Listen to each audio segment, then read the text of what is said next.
Assalamu alaikum, everyone. Welcome to Park Tech Summit and welcome to another session given from IGT and PWIC. We are here with a fireside chat with Shehryar Hydri. Assalamu alaikum, sir. Welcome. Um, A little bit of introduction, even though आपको introduction की ऐसा ज़रूरत नहीं है, but Shehryar Hydri is a veteran in our industry and someone who was one of the pioneers of the gaming industry in Pakistan. He is a co-founder of iTrango, one of the earliest gaming companies in Pakistan, whose alumni have gone ahead and set up all of the major companies like VR Play, Pixel, and people who haven't had their own setup, but they are right now leading the industry as art directors or CTOs elsewhere. Other than that, he is just not doesn't have an experience in gaming. He is an overall a veteran in the tech industry with experience in co-founding and running Convo.com, which is a very successful company itself. He's an ex-secretary of Secretary General of Pasha, which is the leading IT infrastructure community. Sorry, organization, not community. So sorry, but yes. Thank you so much. आपने अपना time निकाला हमारे लिए और इस session के लिए. I know uh, this is something different, but thank you so much. my So, pleasure. would you like to say something in the start? Ji, bilkul. I think now is a really exciting time, despite the pandemic and the lockdown and everything. But in the long run, if you see the next few years, I think for the industry, it's going to be really, really interesting with casual gaming and all of these subcategories coming in with hyper casual, mobile gaming, Steam. All of these things are now uh, picking up steam, and you see a lot of small teams doing really interesting work. So I think that's a huge positive sign for Pakistan because we don't have a lot of large studios working on really high-end content that much. So there's a mix in Pakistan, and I think the opportunities are for smaller teams to really create great content. So I'm really excited about the industry. Amazing. But today we are here actually to gain something from the years of experience you have in the Pakistani industry, and we're going to talk. We want to talk about the evolution of the gaming sector in Pakistan. How did it came to be? You are one of the witnesses of all of that. So I would really like to start off by asking that. Oh, how did it all start? Like, 20, 30 years ago, why at that time when Pakistan was a gaming industry थी भी नहीं, it was a very, very risky business starting a completely new sector. Why did you choose this route? Right. So I think when Trango started, that was 2004, and at that time, generally the tech sector in Pakistan and globally was opening up, and a lot of overseas offshore work was happening. So people were feeling positive about being in a country like Pakistan and still being able to actually tap into the US market or the European market. And access was slowly opening up. So it seemed like a very positive time at that time. I think generally gaming has grown very, very slowly in Pakistan, and it hasn't really boomed as much as we had expected, and there are various reasons for that. But it is a cutthroat industry, and it cannot be artificially expanded in any meaningful way without all of the basic building blocks being there. So I think when Trango was there in the 2000s, and then a lot of other studios as well. Mindstorm, a lot of studios in Lahore, Karachi. Some of them are not there anymore. Some of them have transformed into other entities, or divided into multiple studios. So I think that whole push at that time laid down the foundation for what the industry is right now. And like you mentioned, for example, Trango shut down. It took a major hit because of the financial crisis in 2008, and then after that, it shut down in 2013. But one of the things that we're proudest of as a team is that most of the alumni went on to work at places like Electronic Arts, Rad Tools, some of the leading studios in the world. And they also went on to found companies which are sort of the core industry in Pakistan. VR Play, Quickzill is a huge success story. They've been acquired by Epic Games. They're on a hiring spree right now.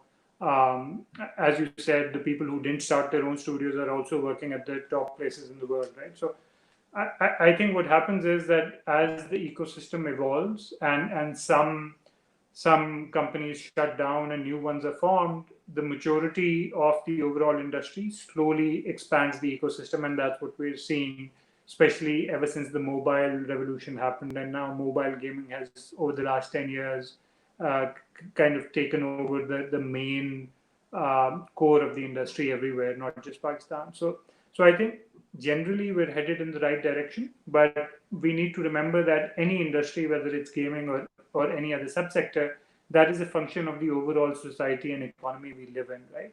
So all of those factors then add up to give you the kind of quality or the scale of a certain industry that we're seeing.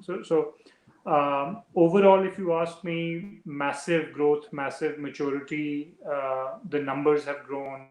The kind of games and IP that people are trying to do has matured over the years. It's not just a cheap sort of services industry focusing on bottom of the pyramid work. People have moved up the food chain, and we're seeing success stories at a small and medium scale. And it's only a matter of time when actual original IP or original games or large scale services studios actually emerge from Pakistan. So again, in terms of not just content and IP, but if you look at tools, Quickzill again is a huge success story because of the acquisition as well. A large team in Islamabad working as after the acquisition. It's like having Epic Games in Pakistan, and that's the Epic Games studio in Pakistan. Nobody would have thought that possible even 5 years ago, let alone 10 years ago, right? So I think a lot of the studios in Lahore have landed really good publishing deals. Barber at Mindstorm has brought in Lion. They're doing hyper casual. Um, a lot of the other studios, Huge was another good deal. Some of the new sort of setups coming in, Arcadian, World by NetSoul. So all of these teams are doing sort of trying to do world class work, and they've got partnerships in the ecosystem outside Pakistan, which are really, I think, not just growing the ecosystem, but raising the level of the people who are running these studios. Because companies like Frag and Caramel Tech, Mindstorm, a lot of companies have gone on to become, gone on to have a very good deals, very beneficial deals, brought in a lot of revenue. But the question a lot of people have been wondering is that why now? Why in this last year? Like you said, that 5 years ago, Epic Games would uh, the idea of having an Epic Games studio in Pakistan would no one would have even considered that. People would have laughed like, "What are you talking about?" But and now it's reality, and now we have some very good publishing deals also. So what has happened now that hadn't happened in the last 20 years? So a lot of people have started to wonder that and question that the growth of the gaming industry is has felt like is a bit stunted. And do you have like what is your opinion? Why would that be? If that is why, what has happened in the last 3 to 4 years to have enabled everyone to create such a very thriving ecosystem, which looks so promising for the future? Right. So I think when you say that it's happened over the last couple of years, obviously there's a whole history behind that. And like I said, if you look at other markets as well, all of them started doing small projects and small things and then built upon that. So I think whenever there's an expectation in the market that there needs to be a studio in Pakistan that can make something like a AAA title, I think that's the wrong expectation to have. And people had that 20 years ago, and they still have it to some degree. And I think that's where the failures sort of come in. So I think any studio that wants to make a clone of Need for Speed is going to fail pretty badly. But a studio like Mindstorm, which is going to do something like a crazy taxi game like 10 years ago, whenever they did that, is going to succeed. And for example, that game topped the charts for them. Similarly, now, if you look at any established studio in Karachi, Lahore, Islamabad, any city, all of them are focusing actually on the casual game side and on the hyper casual market. And that's a smart thing to do because that's something that's tangible, that's doable in a few months' time, and you start getting results really easily. So even if somebody has funding, in my opinion, if you are going to make a huge project and a game that's going to take you 2 years to build, that's going to be a high risk, high return policy. And that's going to be a crash and burn policy, because even if you have the funding to do something, we're talking about a creative industry. And there is no magic formula, there is no magic pill for creative content. So the top studios in the world release games and they bomb. In Hollywood and movies across the world, you have Robert De Niro, Al Pacino, all of these mega stars doing movies that are really bad and they bomb at the box office. So whenever you're talking about a creative element, there is no guarantee.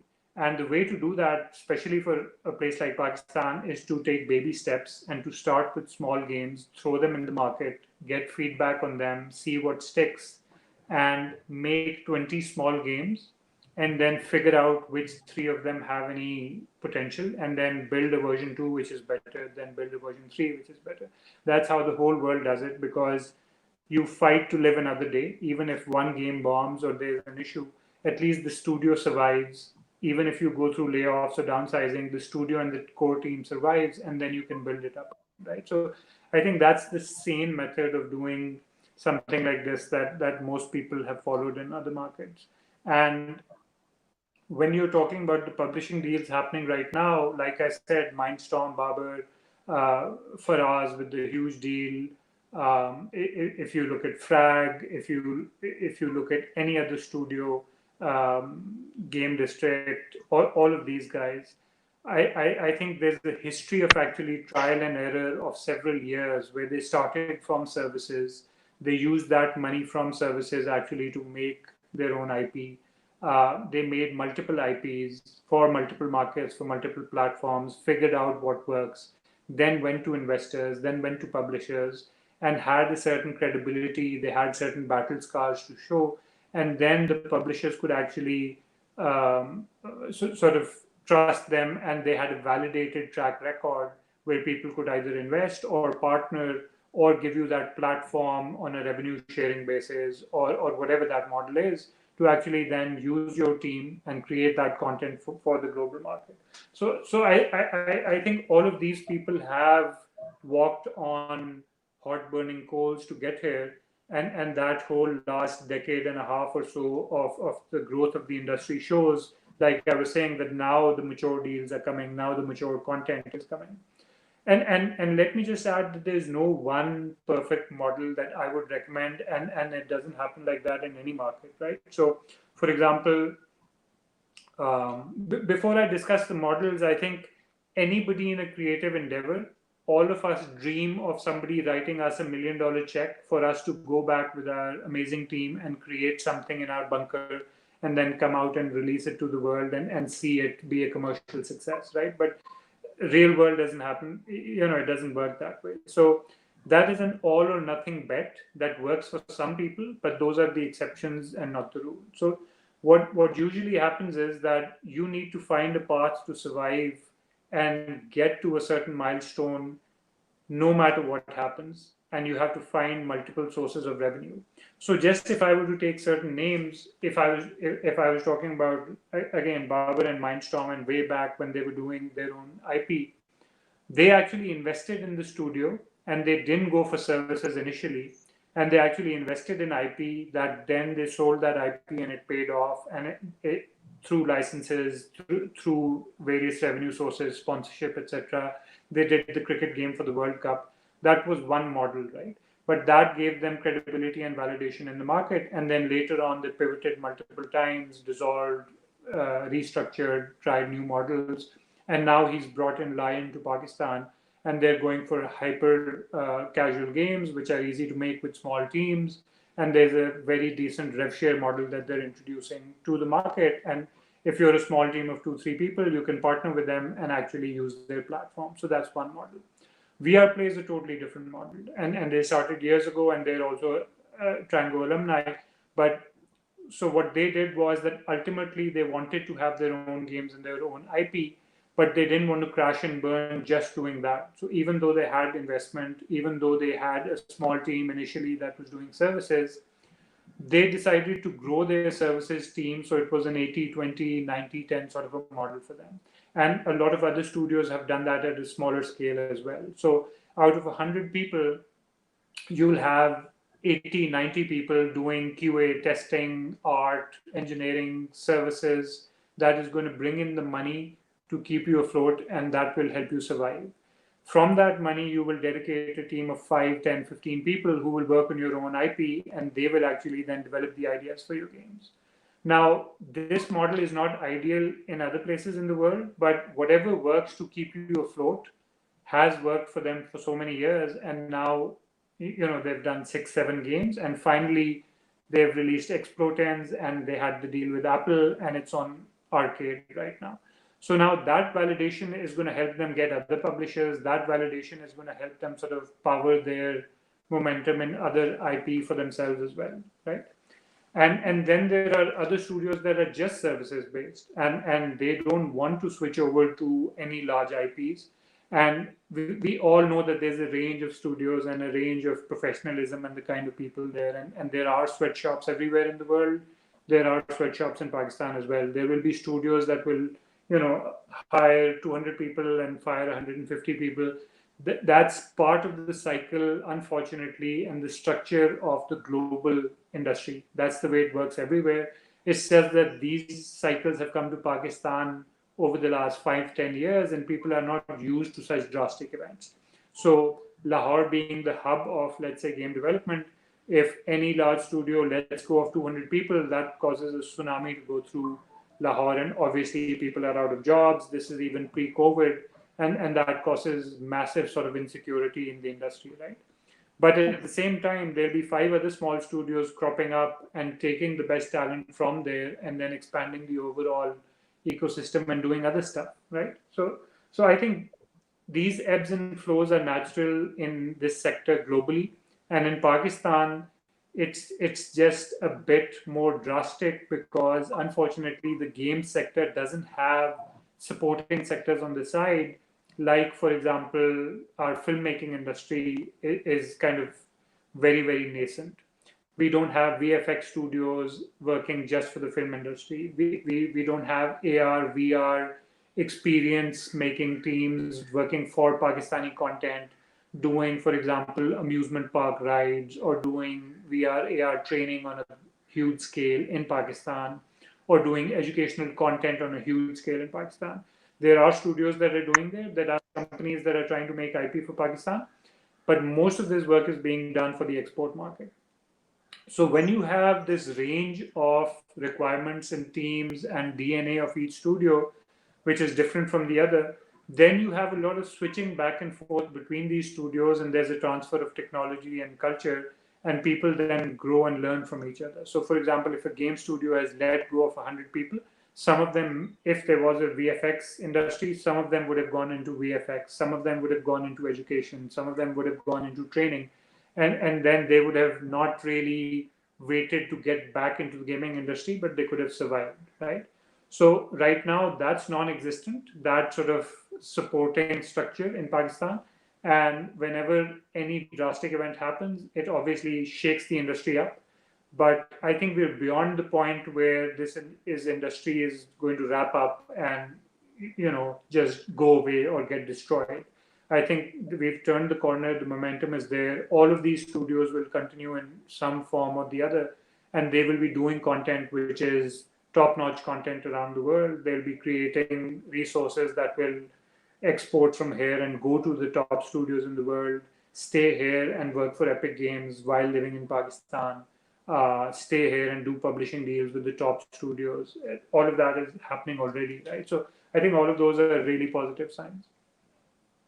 Absolutely, they're very positive signs. But I was thinking is it really important? Like, why cannot the industry can the industry survive on just the export market? Can we just have because the industry is at the moment maturing. It's not there yet. It's like it's growing, it's growing. It's in a different phase. Maybe if from my eyes, it's in a transitioning phase. We're starting to develop processes and having larger teams rather than having very small teams sitting in a basement somewhere. So, is it absolutely necessary for our survival or our growth or our maturity that we develop a market in Pakistan? Or can we survive on just exporting our software?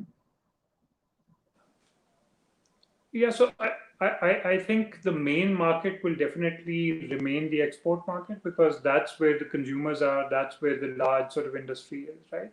But like I said, unless you develop a local market, unless you develop local demand, that cycle is not going to be complete. So it's not just about doing projects here, but it's about actually people playing games, seeing content which they relate to, right?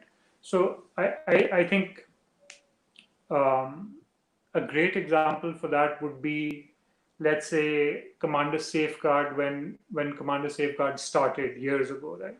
So people in the industry, when Commander Safeguard came out, that was the first time that a large brand like P&G had sponsored a 15-minute animated film to be made within Pakistan. All animated ads used to be done in Thailand or outside Pakistan, and they were 60, 90-second commercials, right? Nobody could ever think that a 15-minute animated film was possible in Pakistan. When it came out, people in the industry who were CG artists or animators, they saw it and they knew that it was like really, really mediocre in terms of quality, right?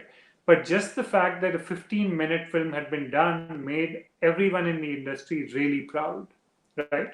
And commercially, it became such a huge success that the P&G team, the people, the brand management team, all of those people who took a bet on it, their careers took off simply because of that campaign. Sales, everything took off. But the biggest cultural thing was that this was the first time that we were seeing a homegrown superhero with characters around them speaking in Urdu, doing something in Karachi or a city which looked like Karachi. And we could see content that we were not used to, right? So you're used to seeing a bad Spider-Man copy or a bad Superman copy or something like that whenever content is made here, right? So although the costume and everything was not very Pakistani looking, obviously because it was for a soap and you had that element, but you had people wearing local clothes, you had local schools, you had the Mazar-e-Qaid or whatever sort of landmarks, and nobody had seen that before, right? And that was why it struck a chord with children, and kids actually wanted to buy costumes of Commander Safeguard instead of Spider-Man and Superman anymore, right? And when I say that the quality was bad, I mean that as a compliment, and I love that team and I love what they did for us, because what that proves is that even if the quality is bad, but it's something that has novelty value and it's something that relates to the local culture, it is bound to have a higher probability of success. So then slowly, if you see those movies over a period of time, every quarter or every 6 months, when every next installment used to come, they used to be experimenting with crowds, they used to be experimenting with dynamics, the lighting got better, the animation got better, and slowly you could see that the team had learned. Now again, post Amazers as a studio fizzled off and sort of got fragmented, but all of those people then went on. Somebody headed Ice Animation, somebody went abroad, somebody went to Sharp Image and led their team, somebody started their own studio and did VFX. So, it injects talent into the ecosystem that then is a win-win and it grows the market, right? But that's the sort of content that now, obviously, when you look at it, it'll seem really dated. But now, when you look at the local market, we need games with localized content. We need games with localized languages. We need games that we understand from the local perspective, right? And they don't need to be AAA titles. They need to be really, really casual. So, we used to joke among our friends that something like Crazy Taxi or any sort of casual phone game where you're racing sports cars or where you're racing some sort of souped up car, if you have a rickshaw instead of that, if you have a donkey cart instead of that, if you have any local element, if you have souped up trucks instead of that, that game, as long as its basic playability is okay, I think that game is going to be a viral sensation overnight, right? Because it's going to be a talking point, and people will want to share that with their friends. That's the kind of low cost experiments that we need in our culture, that will get the kids interested in making games, that will get the kids interested in doing content which is not necessarily running on a PS5, but it runs on their Android phone. And just two friends, they did that on 6 weekends and nights that they took the time out to do. So I think those are the kind of stories that we should value and encourage, because their long-term impact is always very intangible and it can't be measured in sales or dollars. But I think that really adds to the overall culture of creating such content. An example comes to mind is Ludo Star, which was, even though I don't think we made it, but it was very localized content because every kid has, even grown-ups still play Ludo whenever they are free, and everyone just connected to it. And the game itself, the whole mechanics of the game was so good that people just got addicted and hooked, and it was a viral sensation overnight. I think they made a lot of money with this. Right. That's a great example, right? So I've met multiple teams that actually tried to make Ludo games, but at that time, because there was no payment mechanism, because the telcos didn't really have a focus on providing a platform for games where you could actually charge subscription fees, or even an app store where you could sell easily. So, you've seen Android partner with the telcos now. You've seen Apple obviously provide a platform to people, and you've seen casual gaming have this resurgence where you don't need to spend a year and a half making a Ludo game. It's literally now a few weeks' time with a team of one or two or three people, right? So we need to see more carom board games. We need to see more snakes and ladders, but with localized content and localized characters. So anything which either I know skinning a game is a negative term, and generally it's considered where it's a shortcut and you're churning out these low quality, really bad games. But even if you start with skinning existing games with local content, with local characters, it would have a tremendous novelty value for us. And that's something that a lot of small teams can do in their spare time, just as a passion project. For me, the definition of skinning could be very different. It could vary. There is a skin where you just take all of the code and all of the assets and everything, and you just change the colors and change the basic names, and then you re-release, and it's loaded with ads, and every click you make pops up an ad, which gets the whole point of the game is to just get make money on ads. And then there is another skinning definition where you have architecture and you have a way of making a game. You have the whole gamification model in place, and you're like, yeah, we've made a game, it was a success, now let's try something else, take that same gamification model, but let's make it else. I mean, obviously the new game would have its own different styles. So the Ludo one would have dice in it, and the carom wouldn't have a dice in it, so you can't really be doing that. You would have to change the mechanics, change the maths in it. You would have to bring in trajectories and the angles and everything. So for me, there are two different definitions of skinning, and I think the second definition is I would be very worthwhile following, in my opinion. Right. So obviously, if you're changing mechanics and all of that, that's like going a bit beyond skinning. But what I meant was that skinning is generally considered a negative term. If you look at some of the models that even local companies are sort of notorious for, where they'll take a game and they'll skin it in 50 different, slightly different variations, and then try and see what sticks, right? So that's the sort of sweatshop model that people try and avoid. But at the same time, if it's working for you and if it's bringing in the revenue and it's giving you a long-term platform to actually mature the team, and that is your actual vision. If your vision is just churning out short-term hits and making a bit of money on the side or a lot of money on the side, then you'll inflate your team and you'll deflate it really quickly and you'll suffer, right?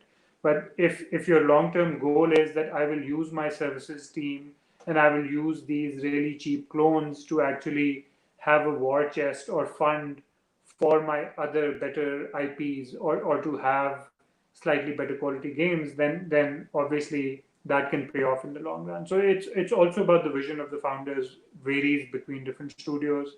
There's no one size fits all. I think everybody's trying to climb up the mountain and find their right path. Very true, very true. I completely agree with that. You just mentioned about the collaboration of Android Store with our telcos and the payment problems that we faced. I would really like to actually discuss that. Uh,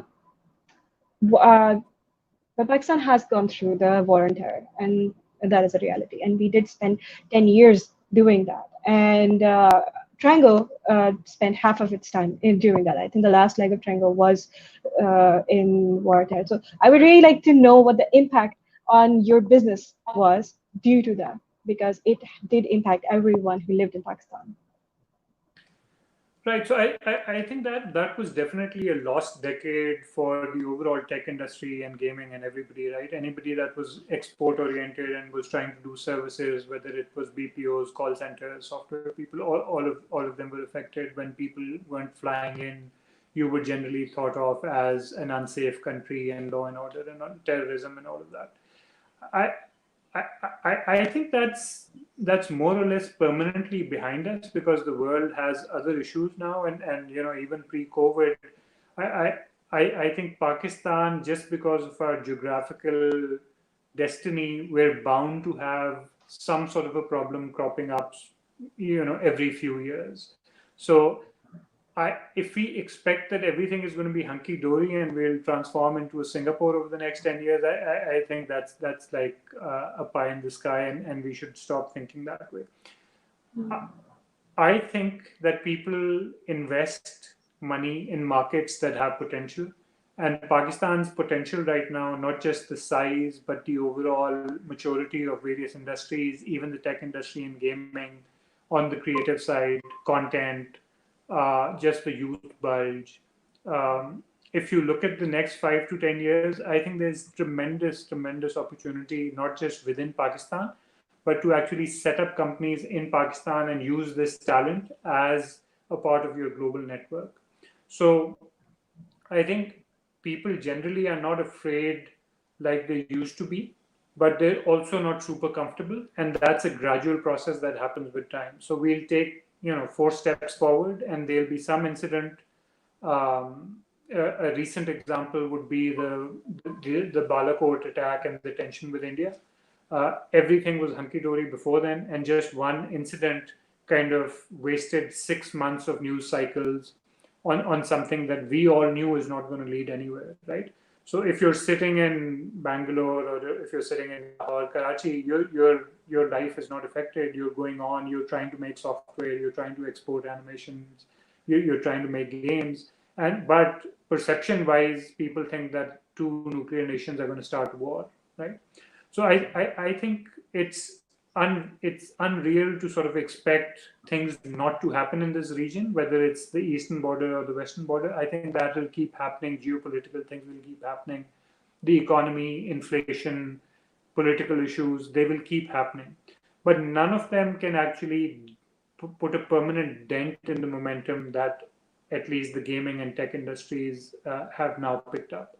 So yes, you'll take 4 steps forward and you'll take a step back because of some issue, but the overall momentum and the trajectory definitely is towards the positive side.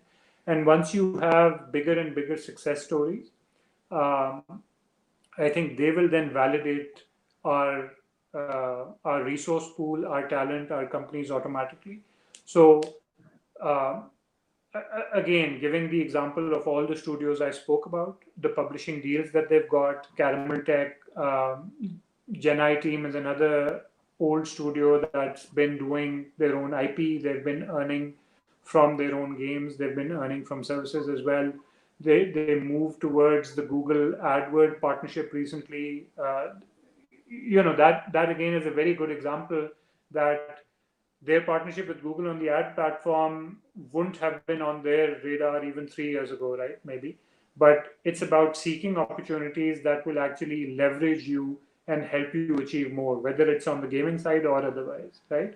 So, I mean, I would even go as far as to say that if opening up a biryani shop on the side makes you earn millions to actually fund your small team that's trying to make good IP. More power to you. If you can have somebody handle that on the side and bring in money every month for your team and support them, whatever works. So I think all the basic building blocks are there. Over the last 3 years, the whole VC ecosystem, investors, angel investors, funding on the tech side, that's blown up. So you've got 150 deals plus over the last 3 to 5 years happening. On the larger side, the Kareems, the Daraz and AliExpress, the Easy Pesas, the digital wallets, all of this ecosystem is lining up. So e-commerce, digital payments, all of this has a spillover effect on games being sold on platforms, digital content being sold through telcos, new publishers coming in, people taking content from here to the region and actually using that. So I think all of this has a spillover effect that it's hard to predict, but I think the momentum is really positive. I want to actually add a comment from the chat, and it is aligned with the question that I wanted to ask now. Mohammed Azad is asking, how soon do you see the government making the dynamics of startup registration easier and more effective? And as ex-Secretary General of Pasha, I think you are a very good person to ask that question. Right. So I think again, it's obviously not like the UK or Denmark where you can register a company within 10 minutes online. But even if you compare to what the SECP process was, let's say 3 years ago, right? So right now it's literally a matter of hours for some simple companies, and for others it's a matter of 24 to 72 hours where you can actually register your startup and get things off the ground. Uh, Again, it's not a one-stop shop where your bank accounts will have other issues. There'll be KYC and all of those things. Those things are still slowly improving, but generally, if you see every year, I think whether it's opening bank accounts, whether it's digital wallets, whether it's business accounts and payments, all of that is improving every year. There are some things which are beyond our control, things like the FATF, things like sending dollars outside Pakistan. Those are larger problems, not just for the tech sector, but for the country on the whole. But I think if SECP as an organization is miles ahead of what it used to be 2 to 3 years ago.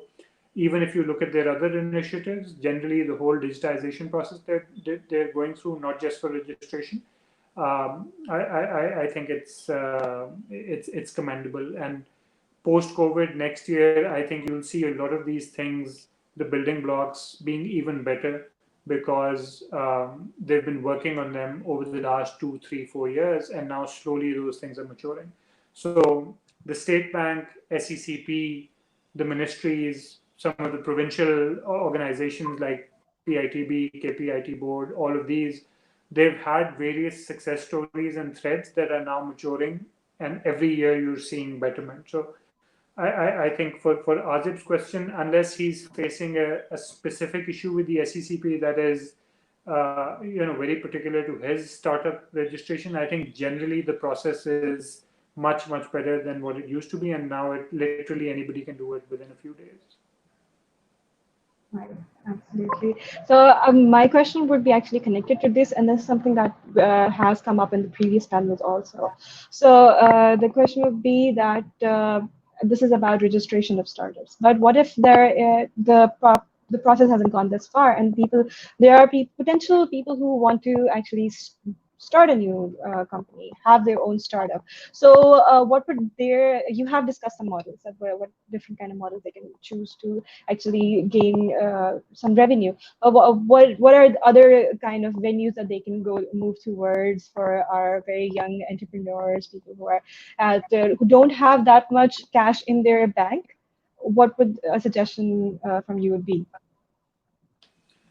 Yeah, so I think people right now are living in the most empowering time that I can ever imagine, right? So when during Tango's time or even otherwise, like some of my peers that were trying to make games at that time, before before the iPhone, before the Android store, all of that, can you imagine that you just have two or three paths that you can take, and there's either PC gaming, which is fragmented and it's really hard to publish and monetize that, and you really have to be big to get into, let's say, the PlayStation ecosystem or the Xbox ecosystem, right? And then Steam came and sort of democratized some of that slowly, and now you've seen that whole ecosystem mature. But I think just like mobile phones have revolutionized everything else, they were a godsend for especially teams like Pakistan that are not there in the hub of the industry, right? So let me ask you this. Today, if you as a game developer decide whether you yourself can actually program a game, or whether you're just on the design side, or whether you're actually a content creator, if you decide to get together with one or two or three of your friends and spend, and all of you are working full-time jobs, and you may be in a bank totally unrelated, but your passion is, casual gaming, and you decide to spend nights and weekends and come up with a carom board game or a Ludo game or a Snakes and Ladders. For some people, it's literally 2 weekends. But even if you're a total beginner, you can literally make that game in 4 to 8 weeks and finesse it, share it with your friends, talk to people in the industry who will give you free feedback. A lot of people will help you out, and you can actually publish that for peanuts on the Android store, and the whole world can actually have access to your game, right? So all of those tools are available. You don't need a degree. You don't need to be working with a large game studio and use their license or their trial account on the Xbox to release anything. You don't need anything. You don't even need the Android phone full time. You can actually borrow that and just actually develop your game on that, right? So I think the barriers to entry are really, really low. But the flip side of that is that even with such low barriers to entry, we don't see a lot of people in Pakistan actually even going that far, right? So I've met dozens of people at events where they'll come up to me and they'll say, yeah, we can make the carom board, but it won't sell. We need $50,000 for marketing. We need a publisher to market us. It's a sea of dead apps out there. Nobody's going to use our app. Regardless of how good your app is, you need so much marketing muscle. You need cross sell. So, they're talking about the XYZs of what's needed, and they're not even taking the first ABC steps to actually come up with something. So, maybe because I've seen the sort of very limited walled gardens and the high walls that we couldn't cross, and it was physically, it seemed that they were oceans away, and the Electronic Arts and the Microsofts and the Ubisofts of the world were literally oceans away, and there was no way to access that market. Right now, all of those barriers have been broken. So if anybody is serious about any sort of game development, any sort of content, I think it's literally a few hours every day. It's literally a bit more hours on the weekend. And at the end of 3 months, you'll have something that's playable and that can actually get you decent revenue if you publish properly, and if you actually have something that's half decent. Everybody talks about on gaming. I think my favorite example is even with me. I've had people come up to me, and people who didn't understand game development. I've had uncles and aunties and all sorts of people come up to me and say, "Okay, बेटा वो angry bird ये मेरे घर में बच्चे खेलते हैं, और एंग्री बर्ड तो इतनी आसान गेम है, तो आप पाकिस्तान में किसी ने एंग्री बर्ड आज तक क्यों नहीं बनाई? ये देखें, एक स्लिंग शॉट गुलेल के बीच में से वो चिड़ियाँ जा रही हैं, और ये तो इतनी सिंपल सी गेम है, आप $1 billion company, etc., right?" And a lot of people within the industry also don't know this, but Angry Bird was the 51st title of the studio, right? So they had made 50 titles before Angry Birds, and they had learned from those. They'd lost money, and they'd barely survived before they had this mega hit, right? So Angry Birds to chana dur ki cheez hai, lekin how many teams do you see in Pakistan actually trying to do a Flappy Bird, right? So that's one guy making a game on one weekend, and making so much money over the next few weeks that he literally shut down the game. He got so scared, right? Fine, I mean that's 1 in a million, लेकिन Flappy Bird के clones मिल जाएंगे आपको यहाँ. अभी भी Android store पे most probably 50 Flappy Bird clones होंगे, but nobody would try and do anything slightly original, or nobody would try and do slightly with a bit more novelty or localized, or as an experiment that would set you apart, right? So even if you earn $0 from that, but just the fact that you go through the process of making a tic-tac-toe, literally make a tic-tac-toe, put that on the Android, on the Play Store and see what happens. Give it to 5 friends and see, ask for their feedback, और आप देखेंगे वो आपको गालियाँ देंगे कि नहीं देंगे. Does it crash their phone or not?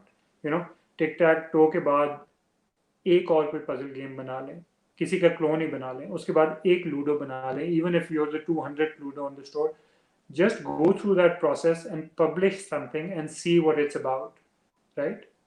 Forget about the money, forget about marketing. वो process ही अभी लोग नहीं कर रहे, and they're kind of stuck waiting for some sort of some large studio to open up and spoon feed them or save them, कि कोई Messiah आएगा और वो पाकिस्तान में आके स्टूडियो खोलेगा और हमें ये करने की कोशिश करेगा. I think the bottom line is that any small team with the discipline to actually get together and actually start from point A to point B and finish something and then publish it, I think they are miles ahead of anybody else that is all talk about doing AAA content, and Pakistan not having good artists, Pakistan not having good developers, and not having the capability to do AAA content. There's a whole world which we are ignoring, which is between the Flappy Bird and Need for Speed. So, whether it's mobile platforms, whether it's Steam, whether it's PCs, whether it's other platforms, I think you can make tons of money doing casual games. You can make tons of money doing puzzle games and all sorts of genres, right? And then obviously आपको अपनी औकात भी उससे पता चलती है कि आप एक किस लेवल की गेम बना सकते हैं. Everybody wants to make the next Angry Birds, लेकिन आप Flappy Bird भी बना सकते हैं कि नहीं बना सकते, right? So I think the proof is in the pudding. जब आप कोई चीज़ publish करते हैं, when you throw something in the market, आपको अपनी भी एक reality check मिलता है, and then people build on that. So again, going back to all the names we took पहले, GameStorm Studios, Mindstorm, all of these guys जितने भी हैं, इन सब ने जो है वो ट्रायल एंड एरर कर करके एक स्टेप, दूसरा स्टेप, तीसरा स्टेप, फिर ये लोग यहाँ पहुंचे. Very, very true. Very true. Last 15 minutes, I think even less than last 15 minutes, there are two questions I still want to ask. One would be that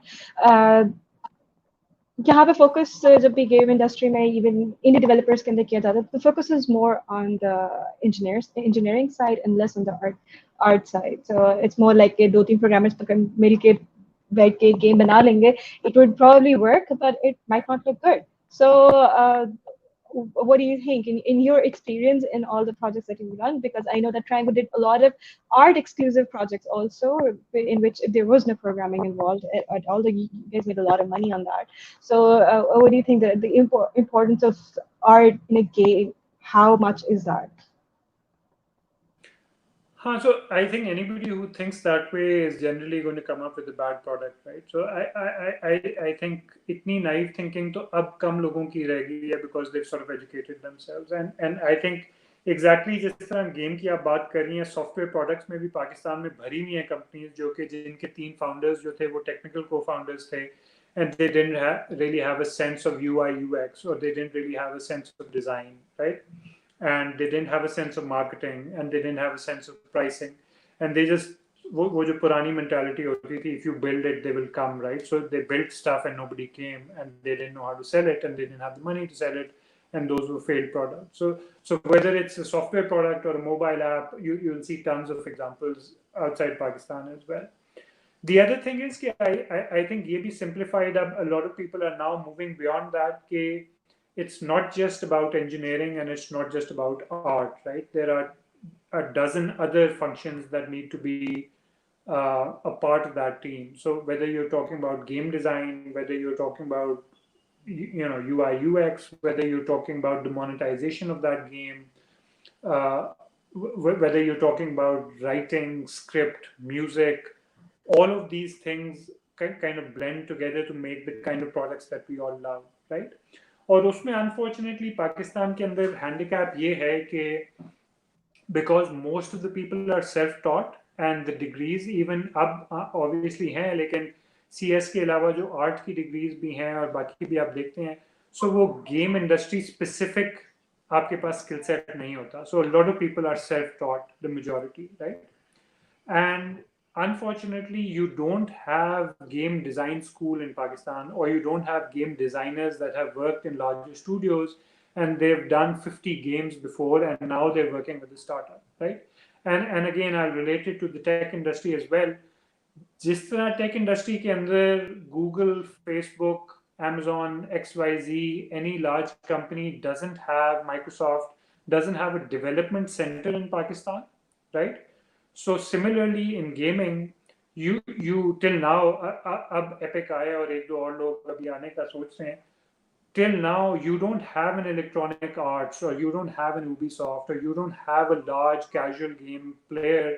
with a production team in Pakistan उससे होता ये है कि आपके जो development वाले लोग हैं वो तो CS ग्रेजुएट्स कर लेते हैं जो आपके आर्ट वाले लोग हैं वो BNU NCA Indus self taught वो सीख के कर लेते हैं लेकिन जो बाकी sort of the black magic of product management, of game design, of sound design, of all of those things that come together, वो रिसोर्सेज पाकिस्तान में नहीं है और वो सब वही लोग हैं जो कि सेल्फ टॉट हैं और ट्रायल एंड एरर से क्लोनिंग करके छोटी छोटी गेम्स को स्किन करके एक्सपेरिमेंट्स करके आहिस्ता आहिस्ता सीख रहे हैं so that's relatively a slow process as compared to let's say that you had 100 Pakistanis working in Europe and America in the top studios over there.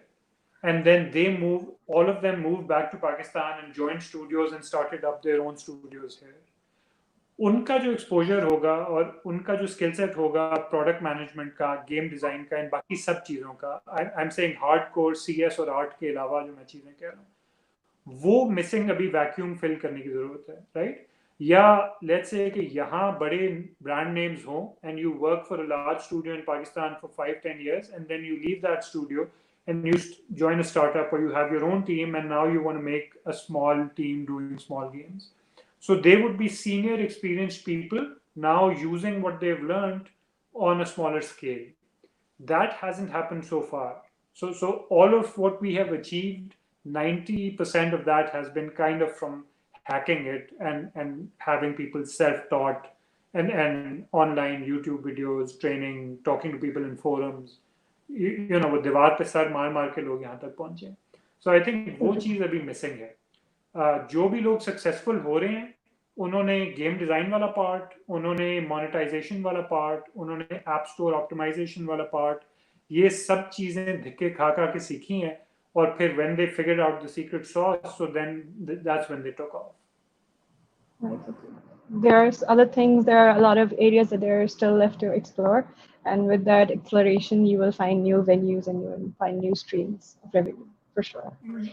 बिल्कुल और वो जो मैंने पार्ट टाइम का एग्जांपल दिया था that was because a lot of people even you know normally forums में या इवन सवाल ये होता है कि you know I need my job to support myself and my family and I can't quit and until I quit I can't make the game and you know somebody write me a check so that I can sit with my 4 friends make my studio और फिर हम एक साल लगाएंगे और amazing game बनाएंगे it doesn't happen that way. Unfortunately, I've met dozens of such people. वो 10 साल पहले भी यही बात कर रहे थे, वो 5 साल पहले भी यही बात कर रहे हैं और अब वो actually बूढ़े हो चुके हैं and they've lost the fire in the belly and you know now they have responsibilities and other things in life happens, right? So I think people who are starting out within the 1 to 5 year frame of their sort of careers, I think they have the most energy, they have the most time, the least responsibilities. I think आजकल के ज़माने में अगर आप कुछ करना चाह रहे हैं the only thing missing is the discipline to actually go home every day after full days of work and you know have dinner, and take a shower and refresh yourself and then sit down for 2 to 3 hours and actually churn out something instead of watching Netflix or scrolling Facebook and Twitter or just goofing off. I think ये basic discipline और ये 1 in 100 people में होता है. जिन लोगों में ये है और उन्होंने अपना एक सपोर्ट सिस्टम बना लिया है और एक लोग और 2 लोग और 3 लोग और वो मिल के ऐसी चीजें करते हैं, उन्हीं लोगों ने एक्चुअली आहिस्ता आहिस्ता आहिस्ता इस तरह के उनके छिक्के लगे हैं फिर आगे जाके.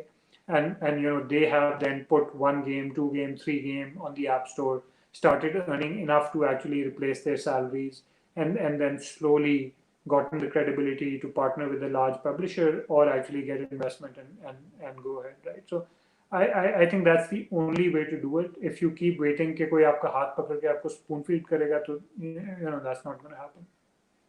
I think the idea at the moment is for a lot of youngsters, like they see big companies making these publishing deals and these projects coming up. I think the perception then builds the industry mature ho chuki hai.